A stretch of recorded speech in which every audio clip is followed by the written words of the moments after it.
Yo, what is really good, my dudes? Today is Monday, November 26, 2018, and we got another RuneScape update for y'all. Today we see the release of a patch week, but later in the week we're going to see the start of winter weekends, the advent calendar, and the return of the festive aura. So without any further ado, let's jump right into the video. Let's go. Cats is the illest. What you talking about, Willis? Alright guys, so starting on December 1st, you can head over to the Aura shop to pick up the Festive Aura. Doing so will grant you 50% XP for 30 minutes each, every day throughout December. This will stack with any other bonuses, and once your time is up, you can continue to wear it for its cosmetic effect. Although the XP gain won't kick until the reset at 0 game time on December 31st. Experience each day is capped at 50k, however, so keep that in mind, and you can check your current amount of XP remaining at any time by selecting the aura itself. Moving on, winter weekends will also make a return at the start of this upcoming weekend. First off, all throughout the month, that's November 30th through the 7th of January, player-owned ports will be getting a benefit, 10 more voyages each week. Voyages return 30% extra resources, and the Barmaid Special will be on Saturdays and Sundays, as well as Thursdays. The first weekend from November 30th to December 3rd will be Elite Dungeons and Dungeoneering. Some of the highlights are 25% increased Slayer XP, extra Tier 92 materials, and a free death per run. Dungeoneering will have no penalty upon death. And moving on to the next weekend, we have December 7th through the 10th. That will include deep sea fishing and fishing. Spots will move half as frequently. Deep sea fishing will be available to all players regardless of level. Encounters will be more common, and many more.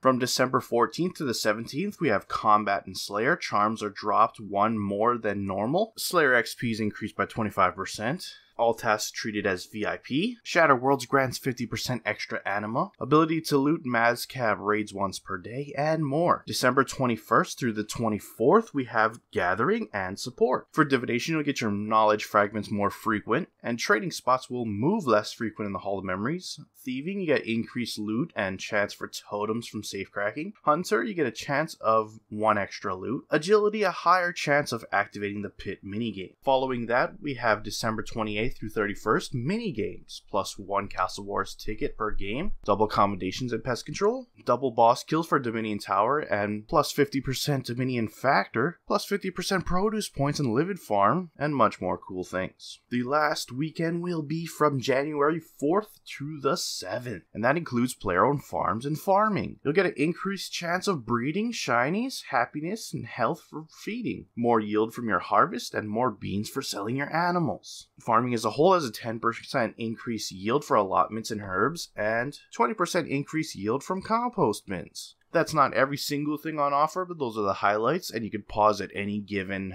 week to see exactly what's going on in the video as I went along. But lots of cool things to sink your teeth into next month. Also at the start of December, we have the return of the Advent Calendar, which lasts from the 1st up until Christmas Day itself. Each day you'll get a free festive daily gift. You'll find the Advent Calendar in your Community tab, and the prizes will be available all the way until the 7th of January, so don't worry if you miss out on any day here and there. The kind of things you can expect in the Advent Calendar are XP lamps, prismatic stars, relics, crates, and assorted new cosmetics. Those of you who have been enjoying the mining and smithing beta, or if you have not yet been able to check out the mining and smithing beta, good news, they are extending it for 1 extra week. There will also be a few tweaks and additions too, but expect that at a later date. So that's what you got going on for you at the start of December, so let's jump into the patch notes and see exactly what's been made already today. Some changes for combat. Multiple bite foods once again show healing information on their tooltips. Bleeds will no longer deal 1 damage on the first hit in PvP.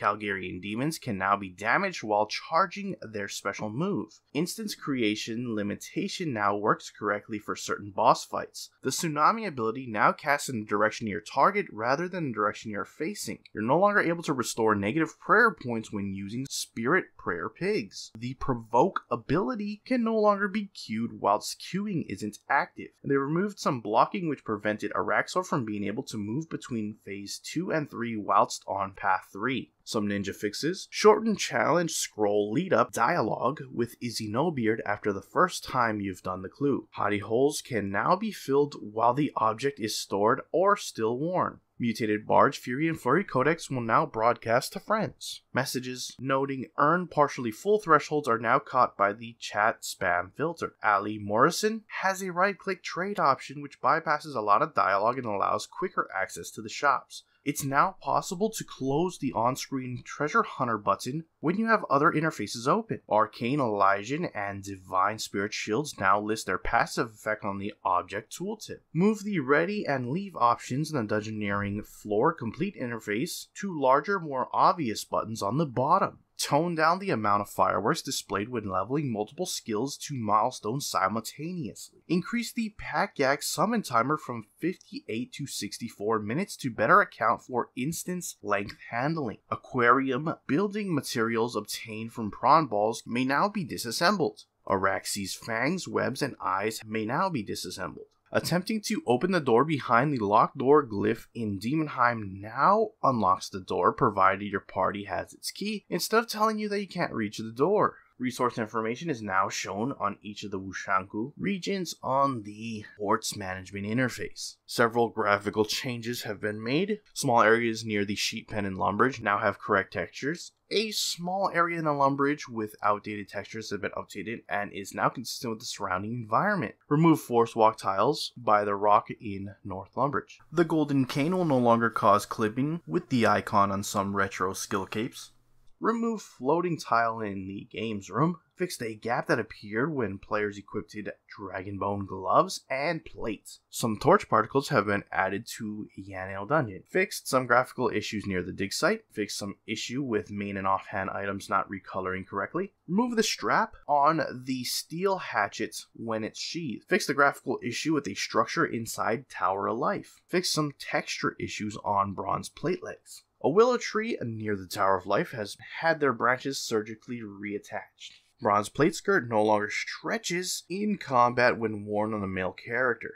Fixed an issue with the floor textures not lining up with the buildings above the Dwarven Mine. Fixed the graphical issue with Yak plushie and Ozan outfit. Adamant maces are now sheathed into the correct hips. Added geometry to the back and chest plate on the bronze plate body. Some force walk tiles in the south of Draenor have been fixed. Removed invisible block in the house in Remington. Fixed corrupt chain body alignment on female characters. Graphics options with drop down boxes are now displayed correctly if the resolution dropdown is opened first. Fixed a tree near Ardoin Mill so it no longer loses its canopy when remove roof setting is applied. Some text fixes. Fixed a typo with the ingression fragments in God of Wars 2 when used outside the heart. Fixed a typo in the naming of magic tree slumps. A typo in the rewards interface in Blood Runs Deep. Corrected the examine for the Shifting Tombs reward enhancer. Removed the word farming when adding items to either the Tool Leprechaun farming store or Lady Ithel's crystal seed storage. They both had the word farming in the phrase when storing items because they ran through a similar check, but it's pretty obvious which one you're looking at, so there's no need to mention farming. Updated the reward text. After completing Evil Dave's Big Day Out, eating spicy stews now has a better chance of giving you a positive stat boost, and will always boost that stat by 2 when positive boost is given. The use all option for prismatic stars plus canceling out no longer gives incorrect messaging. The examine text for Unferth's patch no longer says potatoes instead of potatoes with an E. Change the text during Family Crest quest when talking about how to defeat Chronozon. It now specifically states blast spells are required.